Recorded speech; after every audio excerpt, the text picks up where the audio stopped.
We are hiking rim to rim to rim in the Grand Canyon next month. It's over 42 miles of hiking from the south rim to the north rim and back with over 21,420 feet of elevation gain. Here's everything we're doing to prepare ourselves for the big trek. First and foremost is our hiking gear. We read online that on average 12 people die annually and they have over 400 rescue missions performed, so gear is crucial. We don't actually need to secure any camping permits because we have no intent of camping out. This is going to be a through hike for us, so that means lighter gear and less packing. That being said, I have my On Running 5-liter running vest, and it's got 2 bottles in the front and it actually fits a bladder in the back. And then he has the Osprey backpack, which is going to be carrying an extra set of clothes for us, all of our snacks, and it has a spot for a bladder in the back as well. I'm actually going to be hiking with my Merrells. They are the Merrells Float Pro, I think, or Loft Pro. But they're waterproof. They've got really good traction. They're super lightweight, like this tongue has holes in it, so they're really breathable and they're going to be good for the hike. And then Coy is actually going to be hiking, as of now, in these Solomons, which these are also waterproof, right? Or are they water resistant? Waterproof. Yeah, they're waterproof. These are the X Ultra 360s. So these are our hiking boots. And then as far as clothing, I plan on wearing something like this. Maybe bring like a long sleeve with a sports bra and some spandex. And then I'm also going to be bringing like leggings for the cold. Coy's bringing his Osprey backpack, so that's basically all that we're using to carry our stuff in. And in the backpack, I'll also be carrying a first aid kit by my medic in case of emergencies. Along with the Garmin inReach Mini 2 for GPS and satellite communication. We're doing a lot of weighted exercises, weightlifting, and HIIT cardio exercises for our endurance. As with any hike, the rim to rim to rim is going to be a logistical challenge. We've been doing a lot of additional research on the route info and checking where the water stations are so that we don't have any surprises on the trail. So if we start at south, go to north, and go back to south, it's only 40.7 miles.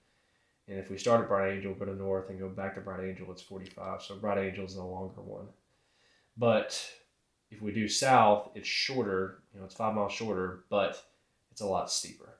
Like, what's more important to us? Is it more important to hike 5 miles less with a steeper incline, or is it more important for us to take a longer time, but it be a little bit of an easier hike? So just a few reasons that I think we should take south is it's shorter, obviously.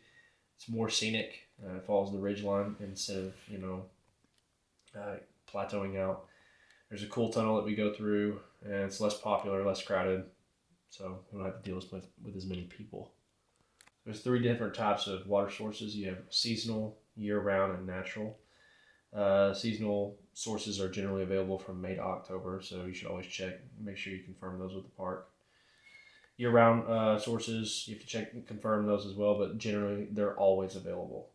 And then, of course, you have your natural resources, which are, it's the Colorado, and then the creeks that you run into, but you have to make sure that you have a filter for the water. So we're going to be using the live straw filter for our packs and for our bottles that we keep on us. So there's water available in several locations. The South Rim, obviously, where you can fill up. You have the 1.5 mile rest house. You have the 3 mile rest house. You have the Havasupia Gardens, which is on Bright Angel Trail, and that's also year-round. And you have Garden Creek, Pipe Creek, which is on the Bright Angel Trail. Those are natural. And then you have the Colorado, of course, which is the big one. But you have to make sure and filter that because it's natural. So we're going in June, so we don't really have to worry about water sources being available to us because the only reason that they shut them down is for the colder weather months. So all the water should be fine for us. So obviously on us, we want to carry electrolytes and enough water for each of us for the trip. But in addition, we want to take stuff that's very calorically dense. We want to make sure that we have 2,000 calories for each of us. And the 2,000 calories is real food. It's not stuff that you just pick up at a grocery store. It's stuff that you prepared and you put in baggies. Making sure that we have a lot of carbs in forms of Cliff Bars, Cliff Energy Chews, and also like honey waffle stingers. It's going to have a lot of sugar. It's going to have a lot of carbohydrates to get us through the hike because it is a long, long hike. Once we have the full gear list, we'll share it here as well. So make sure to follow along on this bucket list hike to see if we can actually do it.